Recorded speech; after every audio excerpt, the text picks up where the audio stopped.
You probably read, I worked in Ohio when I was young on a job, and it was really my first successful job. It was a job, very young, and it was Swifton Village, Cincinnati, Ohio, the Queen City, great place.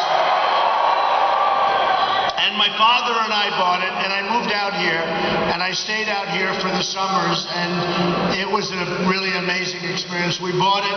It was a failed job. It had 1,194 apartments, and we bought it. We bought it for almost nothing, and we sold it for a lot of money. It was a great experience. I mean, it was a great experience. It's like sinking the first putt. You know, you feel good about yourself. And my father said, boy, you did a great job. I said, Dad, I'm going to do a good job always. Don't worry about it. But I always loved it. I always loved Ohio, and I loved that experience. It was such a positive experience and so great. I want to congratulate, first of all, you have a great coach. How about Urban Meyer? How about Urban? And a great football team, and you're going to have a great season, so you're going to have a good time. And he's somebody that said such nice things about me. And I don't know if he endorsed me or not, but he said awfully nice things about me. And I'm going to have to meet him, I think, right? I have to meet him. But he's an amazing guy. I mean, when you think you come from one school and you have such success, and then you come to Ohio State and you have some success, you just don't see that. That's called talent. That's what we need in our country. We need talent. So this all began on June 16th, standing in New York City at Trump Tower and standing with my wife, who did a beautiful job last night on Anderson Cooper, I have to tell you. She did a great job. And standing there, well, we're going to build a wall, don't worry about it.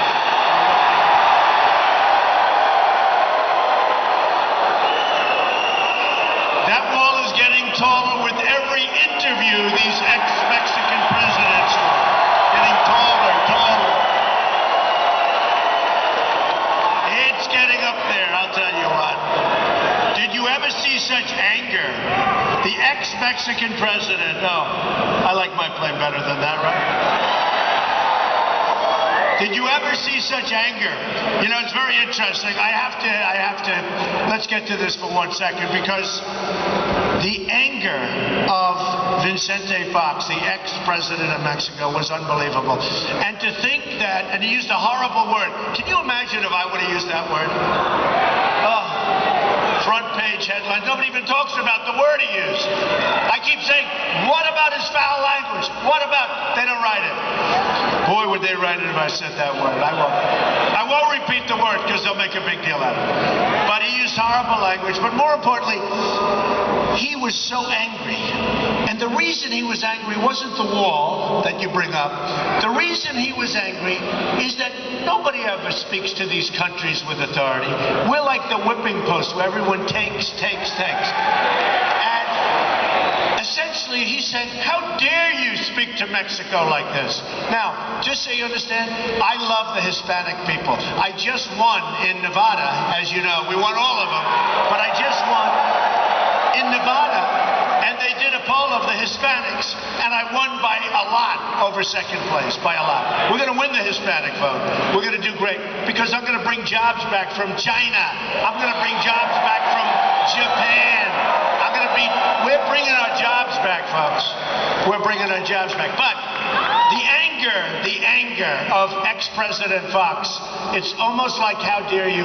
They've got to get used to it. They've got to get used to it, folks, because we're going to reverse the tables. And you know what? The interesting thing, we will have a better relationship with Mexico than we have now. We don't have a good relationship. Remember Sergeant Tabarisi, who was in, and he was in jail. We couldn't get him out. I helped him along after he got out. I helped him a lot, actually. But we couldn't get him out. All right, that looks nice. Don't we love it? It's always nice.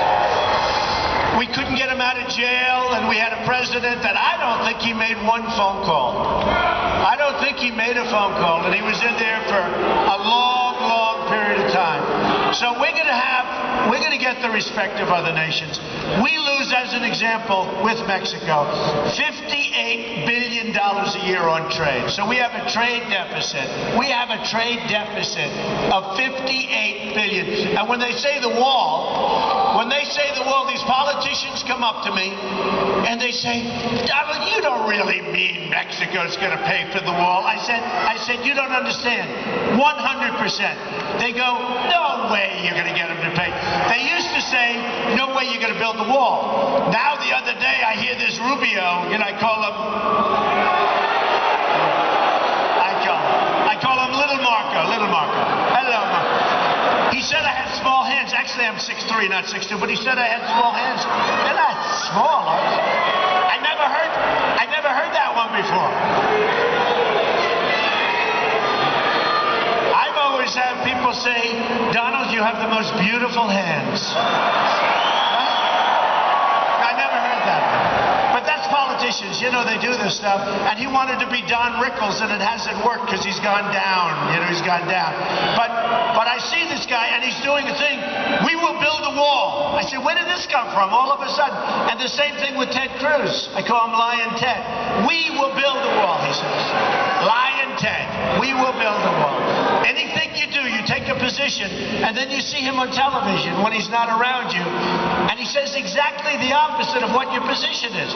The only advantage I have is that we have a big speaker out there. We have a lot of people, so we can call people when they lie. But these politicians are bad. I mean, they lie, and we're going to get it straightened out, folks. We don't have to lie. We don't have to lie. We don't have to lie.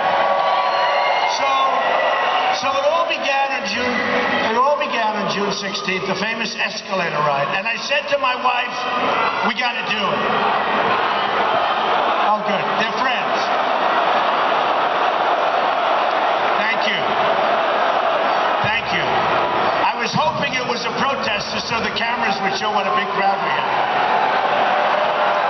Oh, so many false stories. So many. The only way they show our crowds is when there's a protester. And sometimes I'm going to have to start doing this. Would anybody like to play protester today? I'd like to put them right in the corner of that room, right in the corner. You know, for a long time I said, oh, the cameras are very modern, they don't move. Because my wife would always say, you never show the crowd. And then one day we had a protester, and those cameras, they bend like a pretzel. Believe me, they move. Because it's negative. Because I'll tell you what, the media is the most dishonest. These are worse than politicians. They are the most... They are the most dishonest people that you'll deal with. They know what's going on. A story was written last night from a failed paper in Iowa. Can you believe it? And a failed paper in Iowa. And it was a story about me having people evicted from one of my rallies. And I was in the airplane. I have nothing to do with it. I show up. I didn't even know anything happened. And they wrote this vicious story, and it gets picked up by everybody. And this is a paper that's an enemy of ours with a writer who is horrible. And they pick it up all over the place. And they said Donald Trump ordered him out. I was in my plane. I was traveling there. I didn't even know these people. They are such liars. They are disgusting people, I'm telling you. Most of them. You have about 20% of them that are good. 10%, by the way, I have to say 10% are actually great. 20% are good, but for the most part, the worst. So here's some good news. This just came out. I have to tell you before we get to the escalator. CNN, Trump, 49.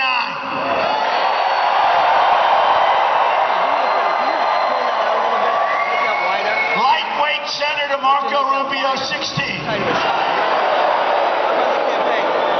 Lion Ted Cruz, 15. Good guy, he is a good guy. Ben Carson, 10%. And did you ever hear of a guy named Casey? I won't. We'll save that for after tonight, right? We'll be back. We'll be saving it for after tonight. Because I'll tell you what, we really want to win Ohio. We're going to win Ohio.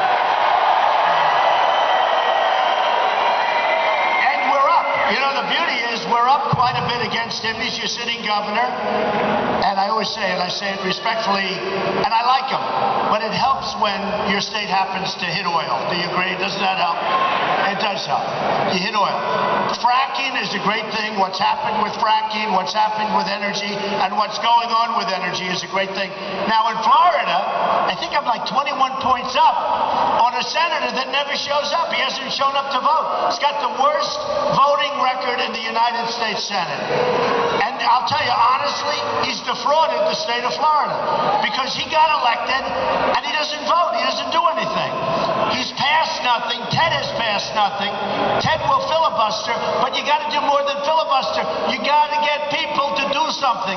You got to get bills passed. You got to get other people to go in and pass good legislation that's going to be positive, not just stand up there, talk. 99 guys are watching him, and they're saying, when is this guy going to get the hell so we can get back? You got to get people somehow to work together. Our country is so unbelievably divided. It's divided politically. It's divided among white and black. It's divided in so many ways. We're going to bring our country together, folks. We're going to bring it together. We have to bring it together. Don't know that about me. I bring people together. You know, when I say that sometimes, I'll get a snicker from the wise guys in the press. It can't get worse than it is right now. You have African-American youth, 59% unemployment.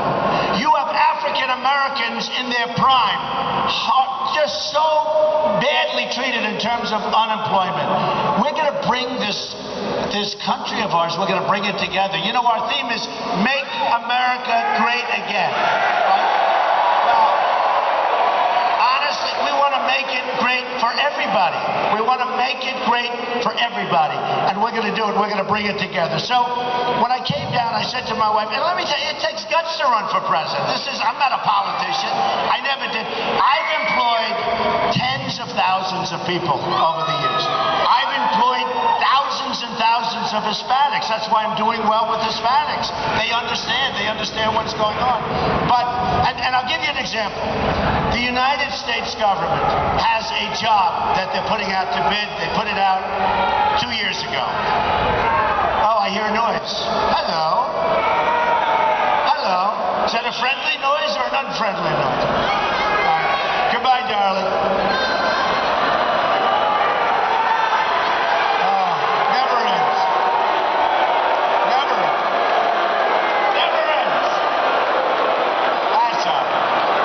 That's all right. Goodbye. By the way, do we love our police? They do such a great job. They do such a great job. They are so underappreciated. And do we love our vets? We're going to take care of our vets, folks. And we're going to rebuild our military. It's totally depleted. We're going to rebuild our military. Bigger, better, stronger. And nobody's going to mess with us again, folks. Nobody.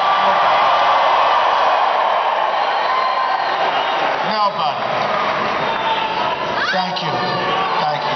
Do we love each other in this room? It's love. It's love. Hey, a friend of mine comes to see me, and he's a very, very successful guy. And I was speaking in front of a crowd of 21,000 people. The other night in Alabama, we had 35,000 people in a football field. And he was there. It was a smaller crowd, 21,000, right? And he's a really successful guy, somebody that you all sort of would have heard of from a business success. And he said, how do you do that? He said, if I have to speak in front of 10 people, I can't sleep at night. I said, let me tell you something. There is such love in those rooms, in those stadiums, in those areas that I speak. It's actually easy. There's love. It's like a family. It's love. It really is, too. It really is. It's love. So when I came down that escalator, I said, you know what? Let's just do it. And I took a deep breath. I went, whoa. And I came down with Melania, and I looked at what was going on with that horrible, horrible, horrible Iran deal. You look at that horrible deal. We give $150 billion. We get nothing. We get nothing. And you look look at our trade deals. They're the worst ever, ever, ever. And we can't go on like this. We cannot continue to lose hundreds of billions of dollars with various countries, China being the worst abuser. And I like China. I have the biggest bank in the world from China, my tenant. I sell tens of millions of dollars worth of condos to Chinese people. I get along great with China. I mean, they're killing us. Their leaders are too smart for our leaders. In Mexico, their leaders are too smart for our leaders. Oh, much better. Thank you. Can you pull it out? Which is this group here? Get them out of here. Get them out. Out, out, out, out.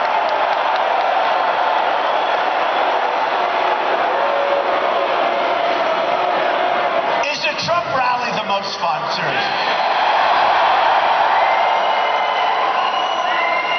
I had two yesterday. We went to Virginia, we went to Georgia. We had two great rallies, big rallies, lots of people, thousands and thousands of people. The first one had quite a few protesters. We had to stop about 3 or 4 times. The second one had none. The second speech I made was better. But you know what? It was more boring. I like the first one more. I love my protesters. We love our protesters, right? So what's happening is China this year we're going to have a trade imbalance. We're going to have disruptive. I call it disruptive because that's what it is. But we're going to have a trade deficit of $500 billion, folks. It's not happening anymore. Not going to happen anymore. They've taken our jobs. They've taken our money. They've taken our manufacturing. They've taken our base. Not going to happen anymore. And then I have these guys. I'm a free trader. But free trade has to be smart trade. It has to be equal trade. We can't let these people, these so-called eggheads, and by the way, I guarantee you, my IQ is much higher than theirs, all right? You know, somebody said the other day, yes, well, the intellectuals. I said, what's intellectual? I'm smarter than they are. Many of the people in this audience are smarter than they are. The intellectuals, you know, like they're smart people. These are the same people, the pundits. I could tell you every one of them. I mean, I know them so well. I hate to mention their names because you give them credit. But no matter what you do, it's never like up to them.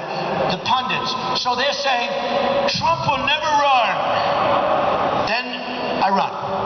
Then they say, oh, this is terrible.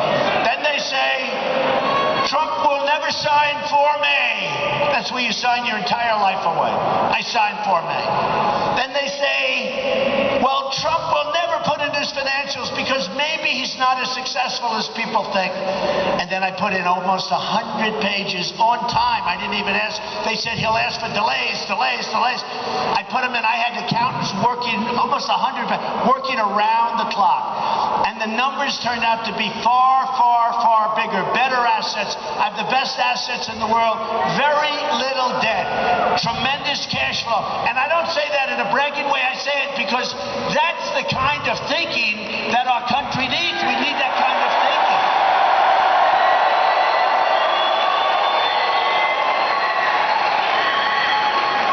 So I built a great company, an incredible company, and then I built so much.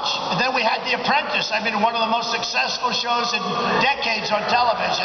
Tremendous show, tremendous success. By the way, NBC renewed me. They wanted to renew me for many, many episodes because we did great last year. After 14 seasons, it was doing great. And I said, I can't do it. Steve Burke of Comcast came up, a great guy, the boss. He said, Donald, we want to renew you. I said, no, Steve, I'm running for president. I can't do it. You know, you're not allowed to do it because of equal time laws. I said, Steve, I still love him. I said, Steve, I'm running for president. He said, no, you're not. No, you're not. And they renewed it. I said, Steve, I'm not doing it. He said, I don't think you're going to run. Everybody said, I don't think you're going to run. And then I ran. And we picked Arnold Schwarzenegger to be the guy. How will Arnold do compared to Trump? I don't know. You got to be very quick. You got to be. Look at the people in the back of the room. Look at that. We can't. The people are still pouring in. Do you think they'll write that? They'll never write that. They'll say Donald Trump came to Ohio today and he spoke in front of a gathering. There's no gathering. This is one hell of a big hangar. This place is packed. This place is packed.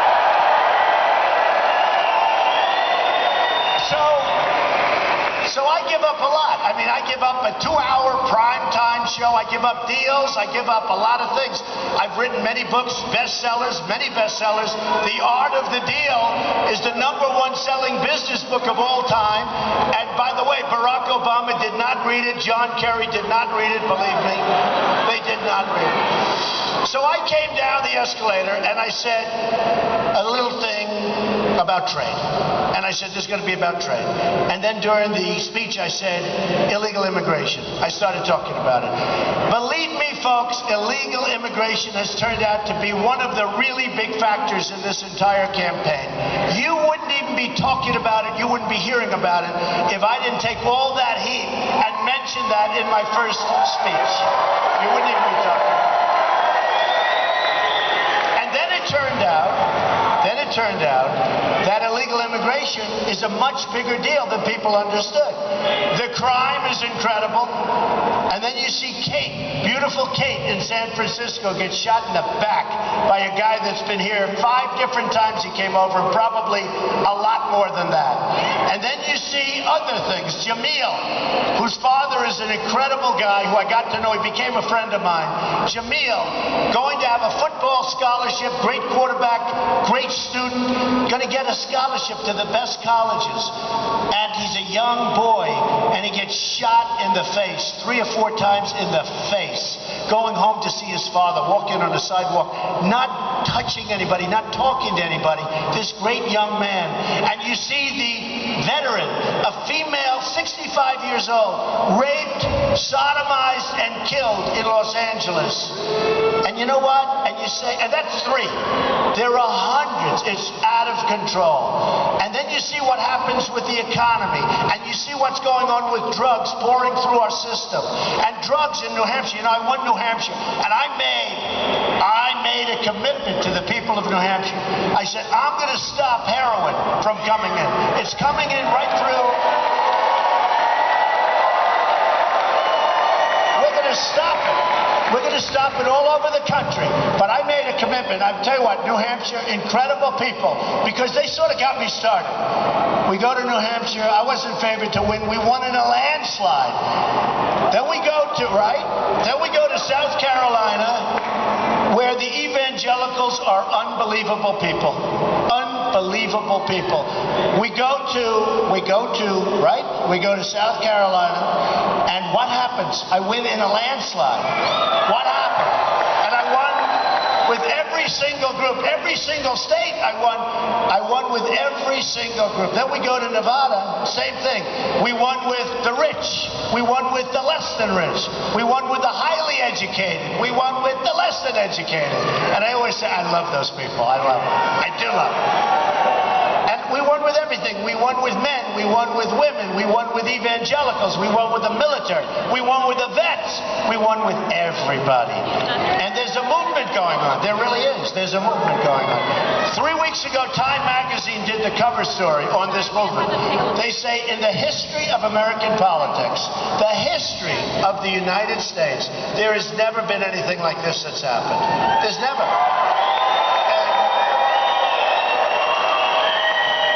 And I've been watching this Nikki Haley, and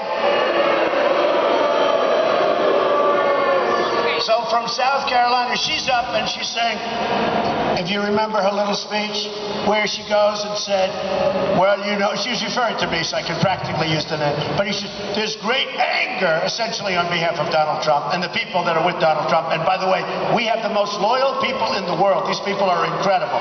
Every poll shows I can do practically anything, maybe even anything, and nobody's going to leave. Leave me if I do something bad, though. That's okay, don't worry, but I won't. But they say they're the most loyal, where we have this incredible percentage of people. In fact, they said the other night on television, those people will never leave. Whereas other people, they'll leave like if you sneezed incorrectly, they'll leave. They're gone. They're gone. But Nikki Haley said, there's great anger, and he's showing great anger. And I said to myself, that's interesting. I think she's referring to me. And she's referring to the people, of which I think we have a majority, big by far, in the country. And so what I did is during the debate, 2 debates ago, they said, Mr. Trump, are you angry? Now, I was was supposed to say, oh no, I'm not angry. I'm thrilled with the way the country's being run. Isn't it brilliant? Isn't it brilliant? We get nothing, right? We have bad trade deals. We have bad everything. Bad prisoner swaps. How about our famous prisoner swap? 5 for 1, right? 5 for 1. We get a dirty, rotten traitor. They get 5 people that they want desperately. And remember this, 5 people at least were killed going after this guy. We have a real unemployment rate well into the 20s. You know, it's a phony number. That number was developed, this number of 5%. That number, to get there, was developed by politicians to make them look good. Do you think I'd have a crowd like this if we didn't have tremendous unemployment? Our economy stinks. China and everyone else is stealing our jobs.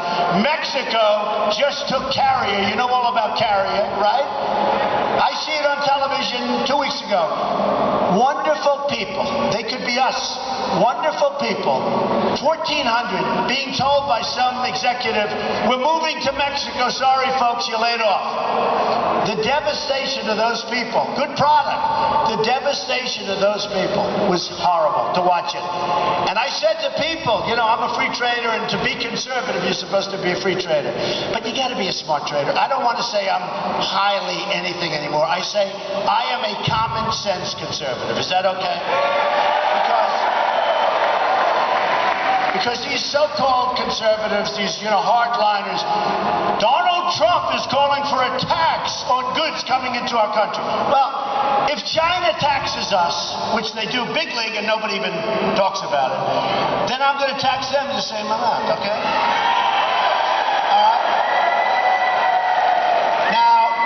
What I'm going to do, and I'll tell you, we're losing a lot of our businesses. Pfizer is leaving. Massive Pfizer, the big pharmaceutical company, they're moving. You heard about it. They're leaving our country. Thousands and thousands of jobs. They're moving to Ireland. We're going to stop all of it. But here's the story. Here's the story. Take Carrier. Nice and simple. And by the way, United Technologies, part of Carrier. The whole thing is a disaster. They're moving people. So many people moving to Mexico. We got to stop it. We're not going to have any jobs left. Mexico is the new China. Remember this, I love the Mexican people, I love the Hispanic people, but their leaders are too smart for our leaders. Our leaders don't have a clue. Frankly, our leaders are stupid, folks. They're stupid. So, here's what we're going to do. And somebody will say, he is not conservative, because there's only one way to stop it. We're going to, and I know it doesn't sound presidential, and I can pick one of my killer negotiators because I know the greatest in the world. Carl Icahn, the great businessman, just endorsed me. I have many other business people endorsing me. They say I'm the only one that knows what I'm talking about, which is true, because I deal with Rubio. I deal with Cruz. These guys don't know anything. They have no clue what's going on, I'm telling you. So I have the big business leaders, the great business leaders, the people that made billions. They don't want money. We have political hacks doing our negotiation. Here's what we're going to do. I'd like to do it myself. I know it's not presidential. They're going to say, that is not presidential. I know I'm the president of the United States, and I call up the head of Carrier. And I start talking to him about 1,400 jobs. The president's not supposed to be doing that, but I'll do it anyway, okay? All right, you mind? You know what? It's too easy. I don't want to give it. We're going to have the greatest negotiators in the world. I know them all. I know the good ones. I know the bad ones. I know the underrated ones that are better than everybody and nobody knows who they are. I know the ones that are highly overrated that you think are good and no good or not great. Everybody's better than what we have. You know, these are the biggest deals in the world. These are bigger than any company deals. These are deals in the trillions and trillions. Trans-Pacific Partnership, a disaster. It's a disaster.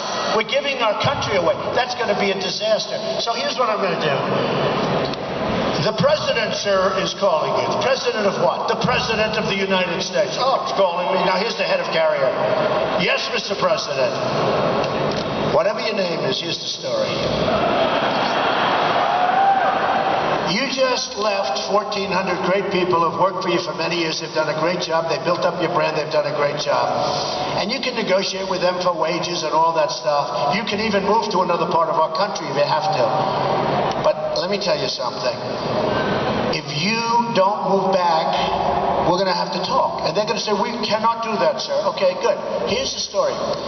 We are going to charge you a 35% tax on every air conditioning unit that you send across the border to the United States. Every single one.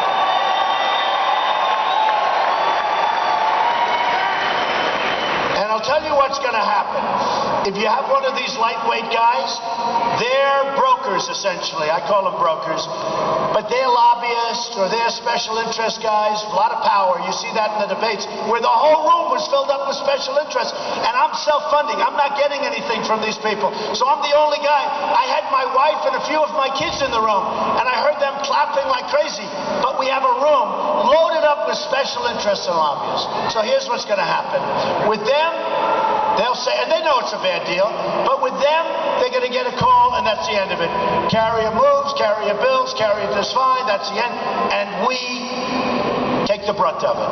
But here's what's going to happen with me. They're going to call me, people are going to call me, friends. I didn't take any of their money. I owe nobody nothing, folks, nothing. You know, N-U-T-T-I-N.